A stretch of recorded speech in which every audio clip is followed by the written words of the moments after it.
StudyJesus.com presents Bible Stories, where biblical stories of the ages come alive. Most of the days in the life of Jesus Christ were now just as busy as the Savior's workday in our last story.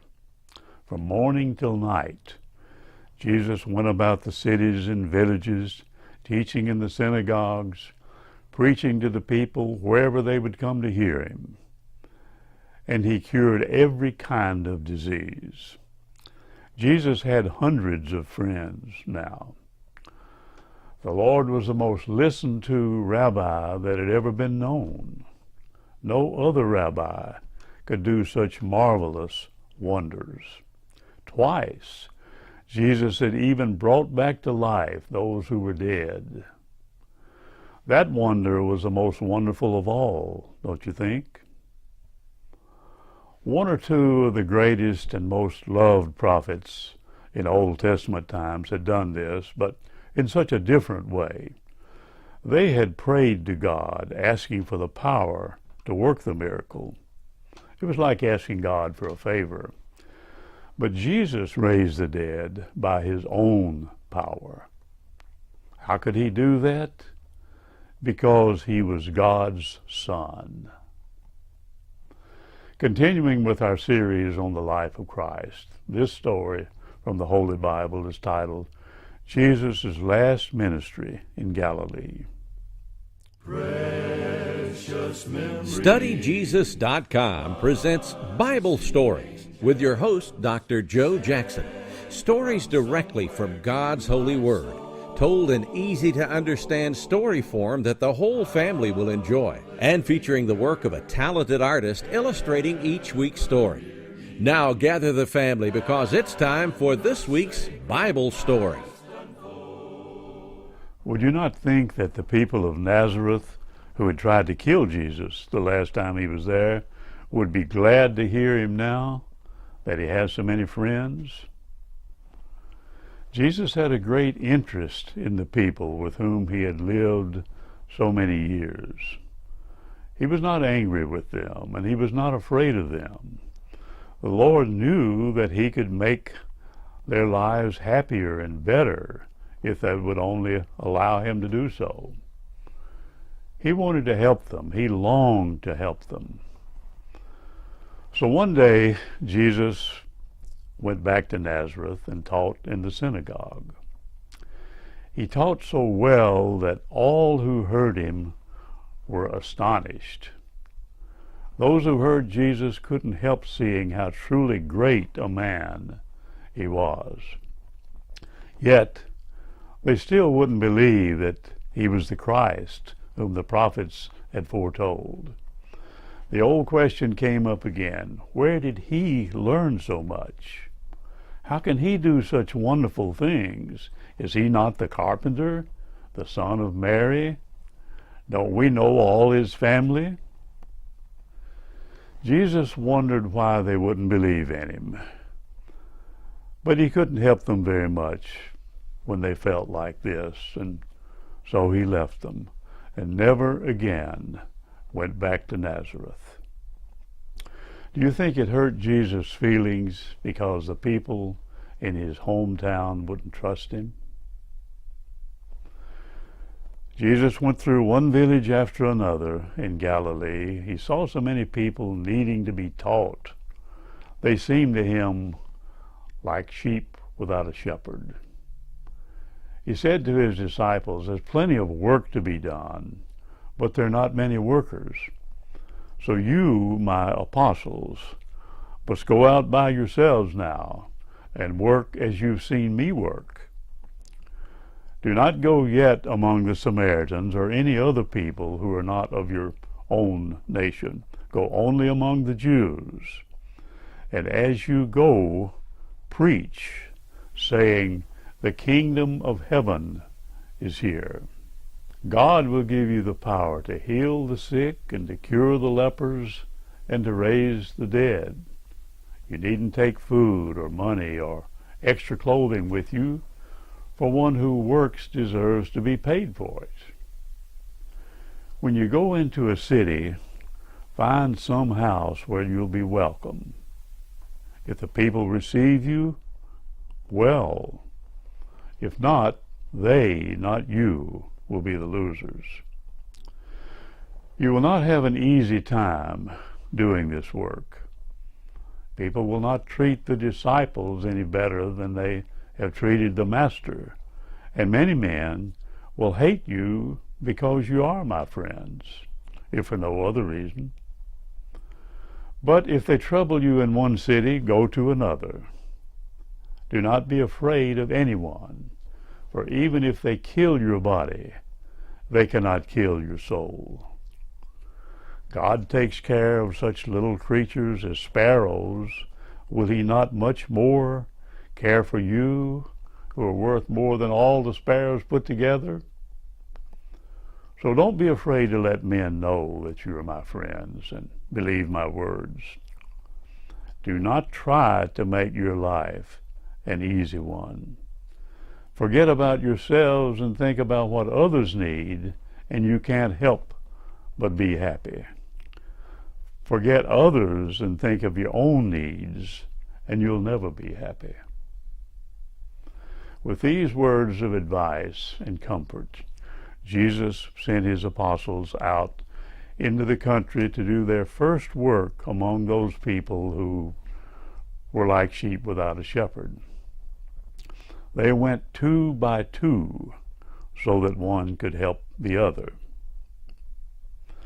About this time, Herod heard of the work Jesus was doing, and he was afraid.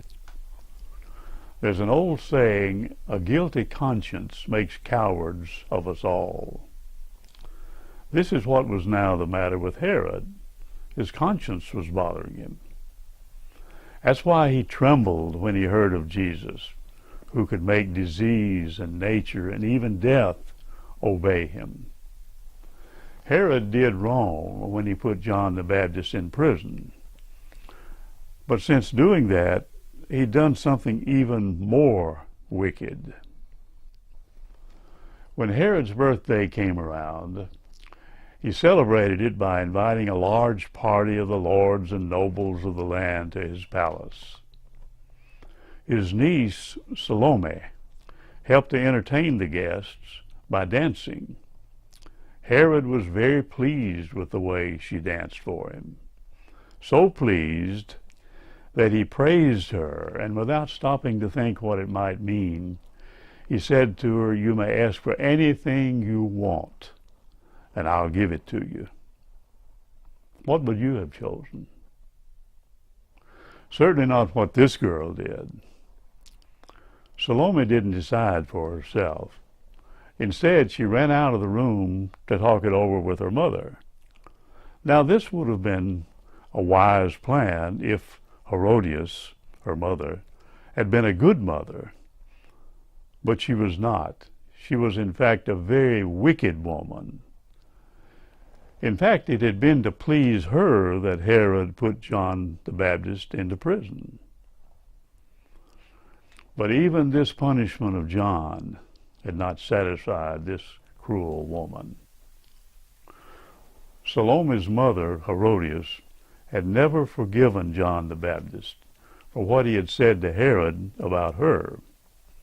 And because of that, she had tried to have John put to death. There were 2 reasons why Herod wouldn't do this. First, he was afraid of the people who thought John was a prophet. And second, he himself had learned to like John. But now her chance had come. Without a moment's thought, she said to her daughter Salome, "Tell Herod that what you want is the head of John the Baptist brought to you on a platter."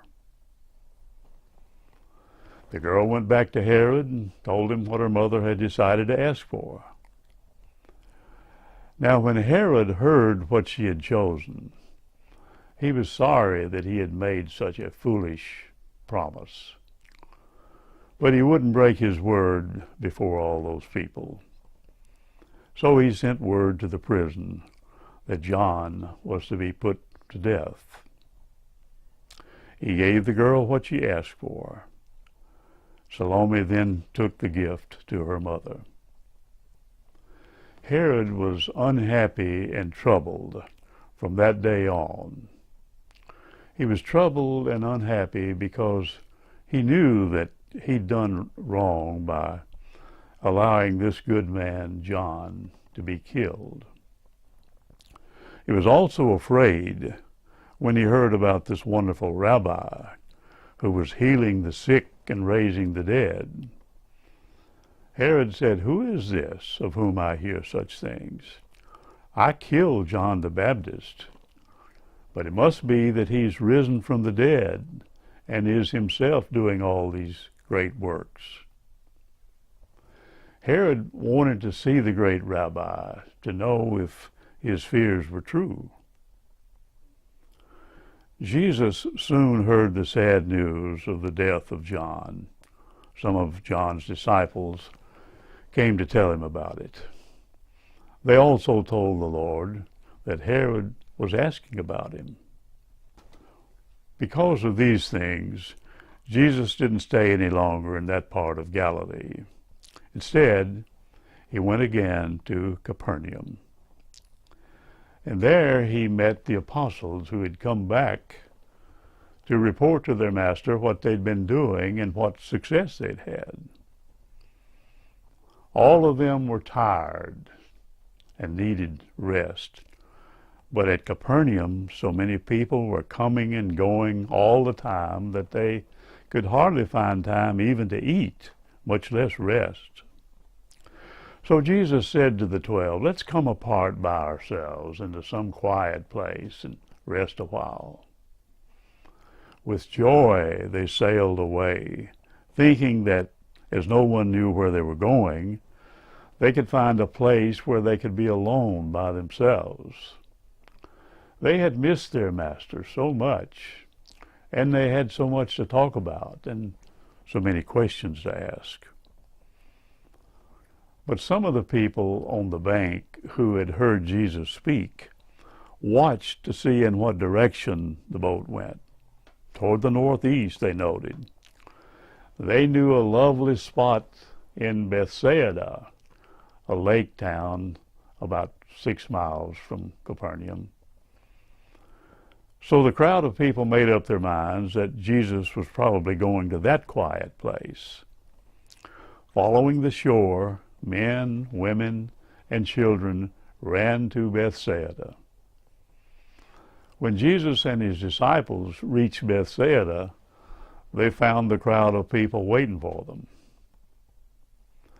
It seemed selfish in a way of the people to do this because certainly Jesus and his friends needed a rest. But did Jesus find fault with the people? Did he send them away? No. In the mind of Jesus, they were some of the sheep without a shepherd. As long as the day lasted, Jesus taught them all and helped all of those who needed healing. How interested everyone was in Jesus. None of them thought of leaving as long as they could hear this great teacher talk. Evening came on, and yet the people showed no signs of leaving. At last, the 12 came to Jesus and said, "Master, send the people away that they can go into town and maybe find a place to sleep and buy food. They can't get anything here, for we're in a desert place."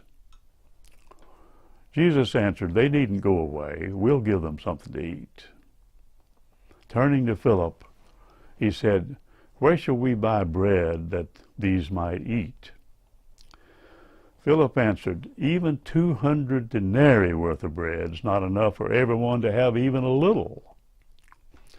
At this time in history, 200 denarii would have been about 8 months' wages. Even that much still wouldn't buy enough bread to feed such a large crowd. The disciples were at a loss. They didn't know what to do. One of the 12 said to Jesus, "Master, shall we go and buy bread enough for them to eat? Jesus asked, "How many loaves have you here?" Peter answered, "Here's a boy who has 5 barley loaves and 2 small fishes. Well, what are they among so many?" The loaves were thin cakes, something like a puffed up tortilla. They were made of barley meal, and they were baked so hard that they were broken instead of being cut. Jesus said, "Have the men sit down on the grass in groups of 50 and 100. This was done. And it was found that there were 5,000 men, not counting women and children. It was springtime, and the people were probably dressed in their brightly colored clothes.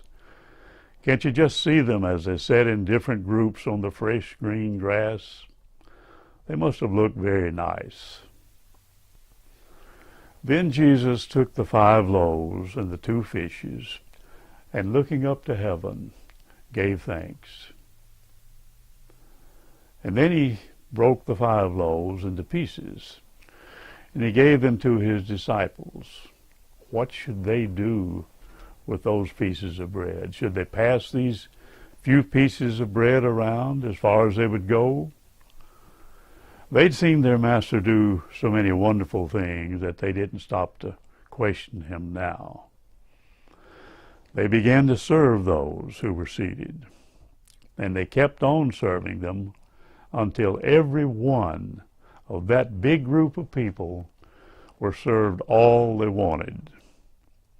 Can you see all the men, women, and children eating all they wanted to eat, both of the bread and the fish? When everyone was satisfied, the apostles gathered up the food that was left. Why did they do this? Because Jesus had told them to gather up the fragments that remained so that nothing should be lost. After they had gathered them together, they found they had enough left over of those 5 barley loaves to fill 12 baskets.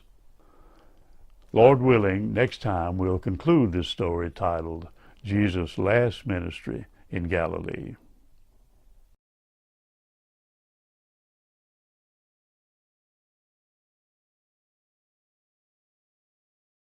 Precious memories, unseen angels, sent from somewhere to my soul.